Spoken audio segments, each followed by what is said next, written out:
Markets didn't crash because of a recession. They crashed because Donald Trump demanded $900 billion in cash from America's allies. Japan would need to dump nearly half its reserves. South Korea admitted paying would bankrupt its economy. And while Washington shook its partners down, Beijing made its move. Reuters confirmed China's Treasury holdings just sank to their lowest level since 2008, while foreign inflows into Yuan bonds surged for the first time in years. The world's biggest creditor isn't just selling dollars, it's flipping investors into its own currency. If that shift holds, then the dollar's throne isn't just cracking, it's being stolen in real time.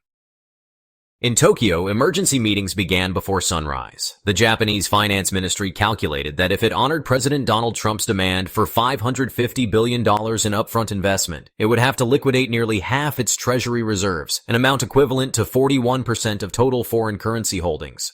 Reuters quoted senior officials saying the move would risk destabilizing Japan's sovereign balance sheet. The question quickly emerged. Was the U.S. asking its closest ally to finance American industry at the cost of its own financial security? Seoul faced a similar ultimatum. South Korea's national security advisor told reporters in late September that Washington's request for $350 billion in cash was unsustainable given our reserve levels and would trigger economic crisis if executed. Reuters documented the fallout as the Korean won weakened past 1,400 per dollar, its lowest in more than a year, attracting speculative pressure from currency traders.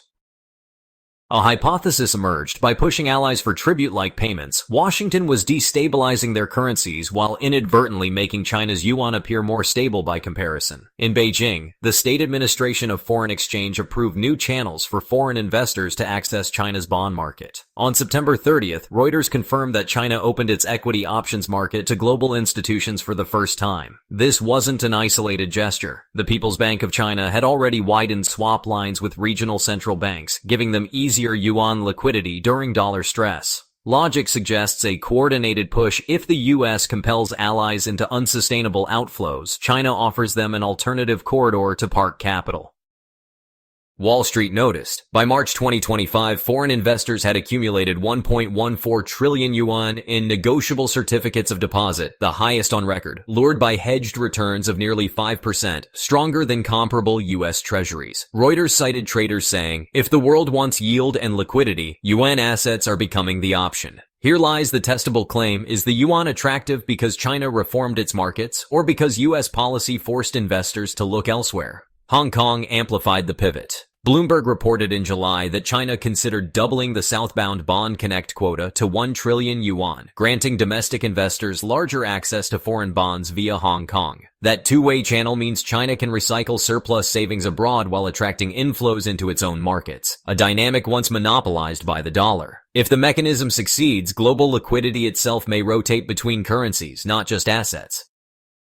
Meanwhile, the U.S. Treasury Department faced a credibility crisis. Leaked memos revealed Secretary Scott Bessent warning that without Japanese and Korean pledges, Washington's funding gap could hit $200 to $300 billion. His public assurances that China would not weaponize treasuries, as reported by Reuters in April 2025, rang hollow against data showing Beijing's positions shrinking month after month. The contradiction sharpened. How can Washington demand cash from allies while the largest holder is exiting quietly? Halfway through the year, a fact reset the narrative. Bloomberg reported that in the second quarter of 2025, China experienced net foreign inflows into its onshore bonds and equities for the first time after months of outflows. This reversal forced analysts to abandon the assumption that China was bleeding capital. Instead, capital was returning. Why? Because foreign holders of U.S. assets, disillusioned by volatility and political pressure, were reallocating into yuan assets. That midpoint revelation reframed the crisis. What looked like China retreating was actually China flipping global capital flows in its favor. From that moment, the urgency deepened. Japanese 10-year government bond yields jumped 15 basis points the week Trump's $550 billion ultimatum hit headlines. Reuters described it as the sharpest move since the Bank of Japan began yield curve control. Investors speculated that Tokyo might be forced to liquidate treasuries, which would raise U.S. yields even further. The risk is recursive. U.S. pressure on allies produces sales that hurt America's own borrowing costs, creating exactly the vulnerability China appears ready to exploit. In Singapore, sovereign wealth funds quietly increased allocations to Chinese interbank debt. Memos cited by Reuters in March described yuan assets as offering low correlation regimes and haven appeal. These aren't ideological choices. They're portfolio reallocations based on risk-return math. A hypothesis emerges. Even if central banks resist geopolitically, their asset managers may shift gradually into yuan for financial reasons alone. South Korea's parliament raised alarms of its own. Lawmakers calculated that transferring $350 billion would equal 83% of total reserves, essentially bankrupting the country's capacity to defend its own currency.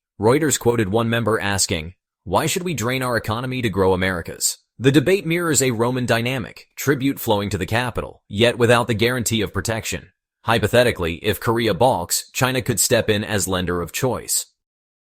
By May, Reuters reported China's Treasury holdings had dropped again to $765.4 billion, down from $784.3 billion a month earlier. Each decline is incremental, but the direction is unmistakable. The IMF circulated an internal note estimating that if even 10 to 15% of global reserves transition from dollars to yuan over the next 5 years, U.S. borrowing costs could rise 50 to 75 basis points. The scale is material. Every basis point costs billions in additional interest on America's national debt. Yet, evidence also shows China remains cautious. Analysts noted that Beijing still holds $750 billion in treasuries, too large to liquidate without harming itself. This demonstrates the hypothesis that China seeks a gradual flip, not a sudden rupture. The strategy seems to be stabilize yuan channels, widen investor access, and let Washington's demands on allies accelerate the transition naturally.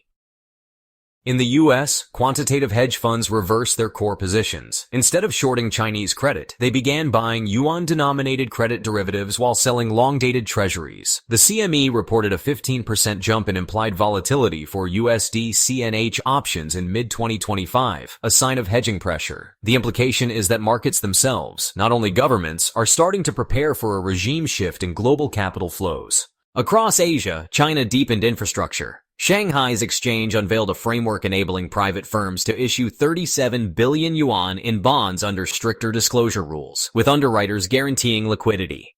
Reuters highlighted this as Beijing's answer to Wall Street's dominance in secondary markets. If liquidity, the key weakness of Chinese bonds, improves, global asset managers will face fewer reasons to avoid them.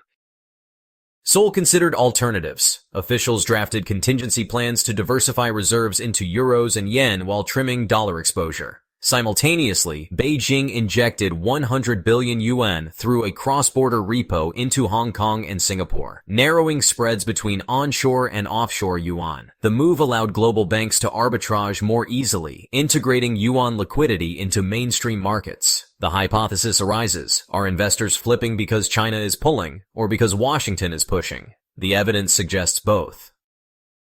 Tokyo's political factions split. Some argued the U.S. alliance required compliance. Others warned that surrendering $500 billion would hollow out Japanese industry. Reuters quoted a senior candidate insisting Japan must stand its ground if terms are unfair. The unresolved question, can Washington impose tribute without eroding the very alliances it depends on?